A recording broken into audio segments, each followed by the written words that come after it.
Hey teachers, ever tried to do a reading group, but you keep getting interrupted with students who need a drink of water or to go to the restroom? The list goes on and on and on. In this video today, I'm going to share with you 3 ways that you can reduce student interruptions, and trust me, they're easy to do.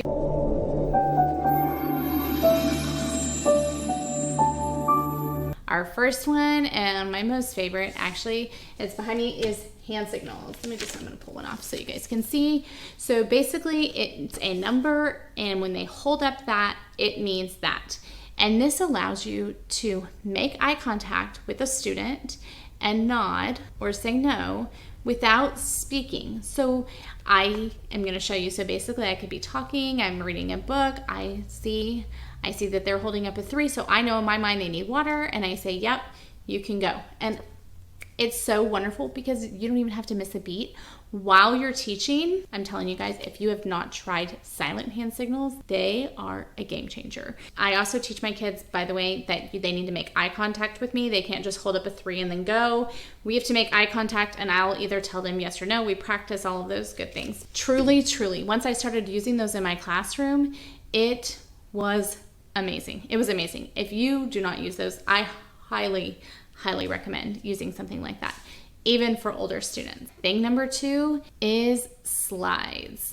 So we're gonna slide on over. I'm gonna show you my screen, and basically you can use any kind of slide, but you're gonna wanna use these for giving your students explicit directions and reminders.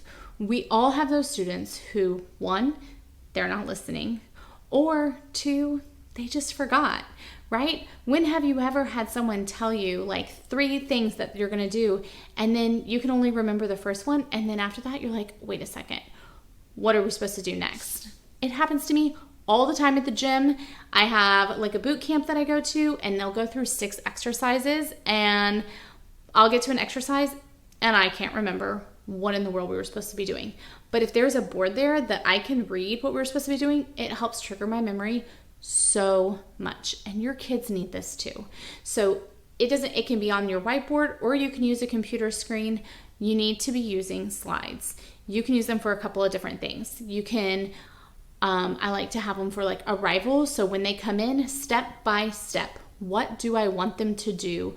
Where do I want them to put things? They don't even need me. They come in, they follow the steps. It's perfect. It's a game changer once I started using it, especially when I started using it with photos.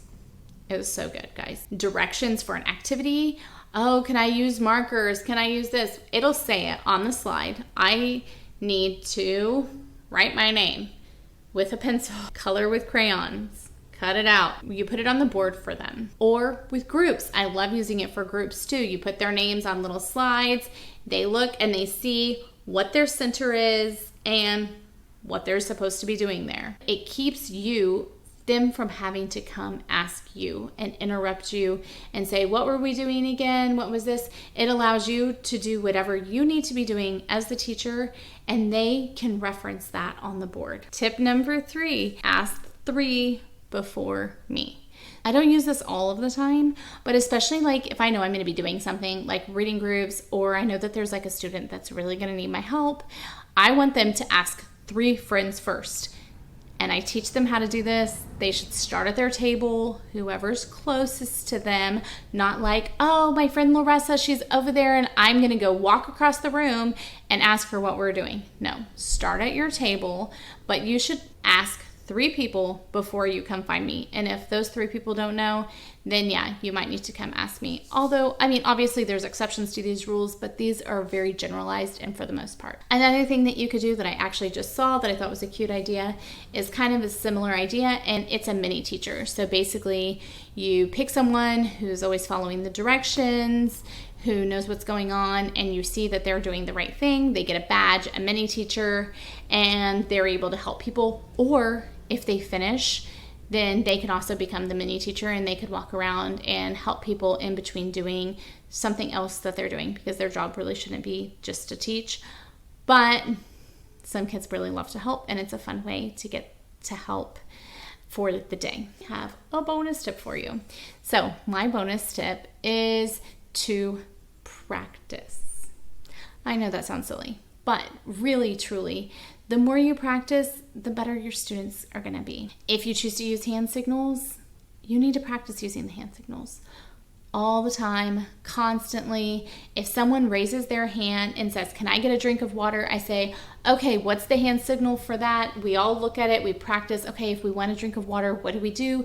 We hold up this. We practice constantly. They need a lot of practice. The same thing with the slides. If you're using slides, practice referencing it. You can even practice referencing it during your directions. You can say, "Oh my gosh, can I use markers on this?" And you'll say, "Oh, where can I figure out if I can use markers?" And the kids will say, "It says on the board." And I'll say, "Oh my gosh, it does say on the board. What does it say?" "Oh, I can only use crayons." "Oh, well, what if Mrs. Lalonde forgot to put that up there? What could I do then?" And they'd say, "Oh, you can ask a friend." So if you are struggling and you've been having a chatty class, you're going to want to check out these videos here where I'm helping you combat your chatty classes. And I will see you next Sunday.